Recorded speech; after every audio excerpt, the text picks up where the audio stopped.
మరి మరి ఇంత బలంగా ఉందని ఎట్లా అంటారు? వైఎస్ఆర్ కాంగ్రెస్ పార్టీ బలంగా ఉందనేది వాళ్ళ ఊహ మాత్రమే. ఆ 151 దగ్గరే ఆగిపోయారు వాళ్ళు.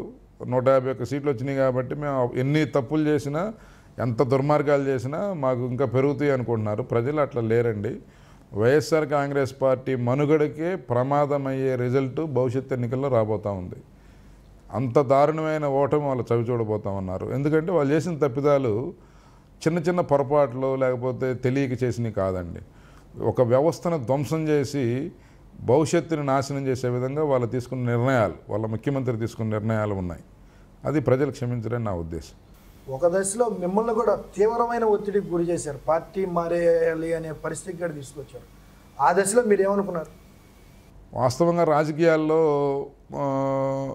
సహజంగా పార్టీలు ప్రభుత్వాలు మారినప్పుడు కొంత అపోజిషన్ మీద ఒత్తిడి ఉంటుంది. మనం ప్రజా పోరాటాల ద్వారా లేకపోతే ఇతరత్ర విషయాల ద్వారా ప్రభుత్వం మీద ఒత్తిడి చేయడానికి అపోజిషన్ ప్రయత్నం చేస్తుంది. దానికి మన సమస్య జెన్యూన్గా ఉంటే వాళ్ళు అడ్రస్ చేస్తారు, అదర్వైజ్ దాన్ని పట్టించుకోరు. జనరల్గా జరుగుతూ ఉంటుంది గతంలో. కానీ ఇక్కడ ఏమైందంటే ప్రభుత్వం మీద ప్రతిపక్షాలు పనిచేసే లోపే ప్రతిపక్షాలని ఎట్లా నలిపేయాలి, ఇందులో ఉండే యాక్టివ్ పార్టిసిపెంట్స్ని ఎలాగ మనోస్థైర్యాన్ని దెబ్బతీయాలి, వాళ్ళ ఆత్మస్థైర్యాన్ని దెబ్బ కొడితే ఆటోమేటిక్గా వాళ్ళు ఇంకా ప్రజల సమస్యలు పట్టించుకోరు.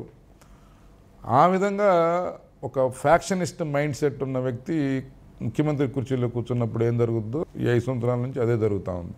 మీరు మీ ఎమ్మెల్యే పదవి కోసం మీరు నిలబడతారు గట్టిగా, మీ నియోజకవర్గం కోసం మీరు పోరాడవచ్చు. మీ వల్ల మీ సొంత మనుషులకు కూడా చాలా ఇబ్బందులు వచ్చి వాళ్ళ వ్యాపారాలకు కూడా గండి కొట్టే పరిస్థితి ఉంది. అసలు మీతో స్నేహం కూడా వద్దు బాబు అనుకునే స్థాయికి వెళ్ళిందని అంటున్నారు, నిజమేనా? ఇప్పుడు ఆంధ్రప్రదేశ్ రాజకీయాలు చూస్తే ఎట్లా ఉందంటే అపోజిషన్ పార్టీలో ఉండే వ్యక్తులతో స్నేహాలు కానీ ఈవెన్ పరిచయాలు, పెళ్లి సంబంధాలు కూడా చేసుకునే పరిస్థితి లేదు. అట్లాంటి భయానకమైన వాతావరణం తీసుకొచ్చారు. రాజకీయాలు ఇది మంచి పద్ధతి కాదు. ప్రజలు వీటన్నిటిని గమనిస్తున్నారు, ఎప్పుడు కూడా వీటిని ఎంకరేజ్ చేయరు. కాకపోతే అధికారం ఉన్నప్పుడు కొంతమందికి కళ్ళు మూసుకుపోయి ఇవన్నీ చేయటం ద్వారా నాకు ఎదురు లేకుండా చేసుకోవాలనేది కొంతమందికి అనిపిస్తుంది, కానీ అది సాధ్యపడదు. మనదంతా కూడా స్వతంత్ర భావాలతో ఎదిగిన కుటుంబాలు, ప్రాంతాలు ఉన్న ఇది. అడిగి ఎన్ని బాధలున్నా కూలికైనా వెళ్తాడు, కానీ ఇది దెబ్బతిన్నప్పుడు తట్టుకోలేడు. కాబట్టి అట్లా మనుషుల్ని బెదిరించి భయపెట్టి లొంగ తీసుకోవడం అనేది సాధ్యపడదు. ఎవరినైనా ప్రేమతో జయించవచ్చు.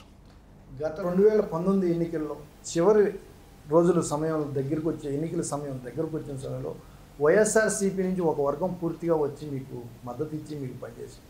అదేవిధంగా ఈసారి కూడా అలాంటి వర్గం ఏమన్నా వస్తుందా, అలాగే పనిచేస్తారని నమ్ముతున్నారు?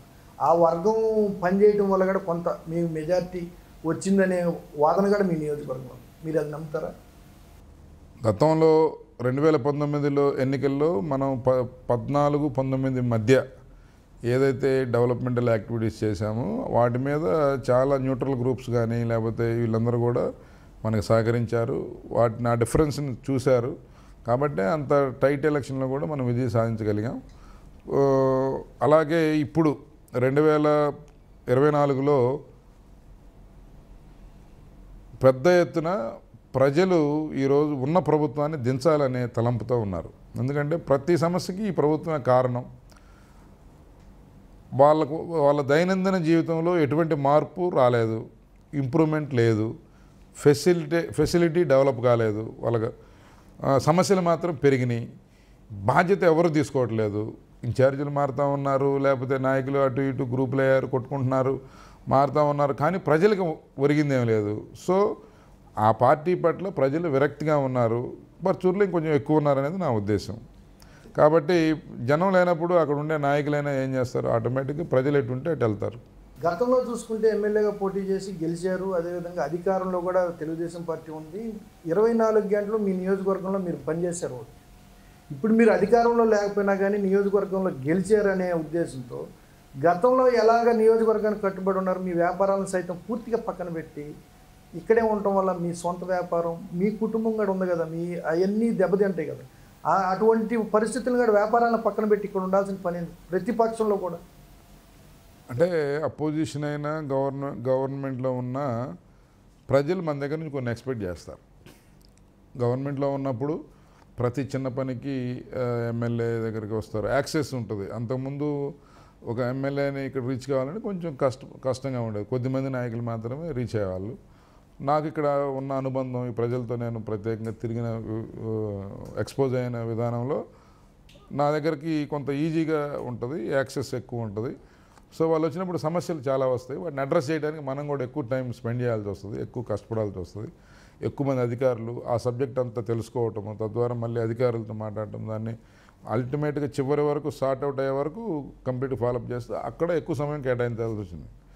ఇప్పుడు అపోజిషన్లో ఉన్నప్పుడు ప్రభుత్వ పరంగా మనం ప్రజలకి కావలసిన పనులు అవి చేయలేకపోవచ్చు. బట్ అపోజిషన్గా మనం యాక్టివిటీ, తర్వాత పర్సనల్ రిలేషన్స్, వాళ్ళ ఇంట్లో జరిగే శుభకార్యాలు లేకపోతే విషాద సంఘటనలు, వీటన్నిటిలో మనం కుటుంబ సభ్యుల్లాగా పాలు పంచుకోవటం, ఆ ఒత్తిడి ఎక్కువ ఉంటుంది. దాని మీదట ఎక్కువ రోజులు ఇక్కడ ఉండాల్సి వచ్చేది. దాంతోపాటు ఎప్పటికప్పుడు ఇక్కడ గ్రామాల్లో ఏంటంటే ఒక సెన్సిటివ్ వాతావరణం ఉంటుంది. ఎప్పటికప్పుడు దీన్ని బ్యాలెన్స్ చేసుకుంటా మన వాళ్ళని ఎవరిని ఈ ప్రభుత్వం యొక్క దుర్మార్గానికి బలి కాకుండా చూసుకోవటం, కంటికి రెప్పలా కాపాడుకోవటం 5 సంవత్సరాలు దానికే సరిపోయింది. వాళ్ళు రెచ్చగొడతారు, గొడవలు పెడతారు, కేసులు పెడతారు. వీటి నుంచి మన వాళ్ళని కాపాడుకోవటం కోసం, అలాగే వీళ్ళ స్థైర్యం, మనోధైర్యం దెబ్బతినకుండా ఎక్కడ చిన్న ఇబ్బంది జరిగినా మనం అండగా ఉండాలి. వాళ్ళు కాచుకొని ఉండకపోతే దెబ్బతింటారు అనే దాంతో ఎక్కువ టైం స్పెండ్ చేయాల్సి వచ్చింది. దీనివల్ల కొంత పర్సనల్ లైఫ్ దెబ్బతింటుంది, అలాగే బిజినెస్ ఇది కూడా దెబ్బతింటుంది. అయినా సరే ఈ మార్గం ఎంచుకున్నప్పుడు కొంత మనం సాక్రిఫైస్ చేయాలి, తప్పదు. మీరు ఎన్నికల మేనిఫెస్టోలో ప్రజలకు ఆకట్టుకునే విధంగా రాష్ట్రం ఒక మేనిఫెస్టో ఇస్తే మీరు సొంతగా ఈ నియోజకవర్గంలో ప్రజలకి ఇళ్ల స్థలాలు నేను సొంతగా అయినా ఇస్తాను, సమస్య లేదు, 25,000 మందికి 25,000 కుటుంబాలకి నేను 2 సెంట్లు స్థలాలు చొప్పున ఖచ్చితంగా మొదటి సంవత్సరం లోపల పూర్తి చేస్తాను, ఇళ్ల నిర్మాణం కూడా చేస్తానని హామీ ఇచ్చాను. ఎలా చేద్దామని మీరు అనుకుంటున్నారు? వాస్తవం ఏంటంటే నేను గత 2 ఎలక్షన్స్లో కూడా లోకల్ మేనిఫెస్టో, నియోజకవర్గ మేనిఫెస్టో తయారు చేసుకొని ప్రజల దగ్గరికి వెళ్ళాను. నేను గ్రామాల్లో చూసిన సమస్యలు, ఇష్యూస్, ప్రజలు నాకు చెప్పినవి ఇవన్నీ కూడా కన్సాలిడేట్ చేసి ఒక మేజర్ ఇష్యూస్, కనీసం ఒక 10 ఇష్యూస్ తీసుకొని వీటిని నేను ఒకసారి ఎలక్షన్లకు వెళ్ళే ముందు, రేపు తెలుగుదేశం ప్రభుత్వం అధికారంలోకి వస్తే నేను ఈ పనులన్నీ కూడా చేయగలుగుతాను అని చెప్పి ప్రజలకి 2 ఎలక్షన్ నుంచి కూడా చెప్పుకుంటూ వచ్చాను. తద్వారా ఏంటంటే ఒక సాంప్రదాయం, ఒక కొత్త పద్ధతి, ఓటు అడగటానికే ఊర్లోకి రాకుండా, ఊర్లు తిరగకుండా కూడా ఓట్లు వేయించుకున్న నాయకుల్ని చూసింది ఈ ప్రాంతం. కానీ ఓటేసే ముందు ఎందుకు ఓటేయాలి, నాకు ఓటేసిన తర్వాత నేనేం చేయగలుగుతాను అనేది చెప్పటం అనేది కొత్త రాజకీయానికి తెరతీయాలనే ఉద్దేశంతో గత 2 ఎలక్షన్స్లో కూడా లోకల్ మేనిఫెస్టోని రిలీజ్ చేయడం జరిగింది. అలాగే ఇప్పుడు కూడా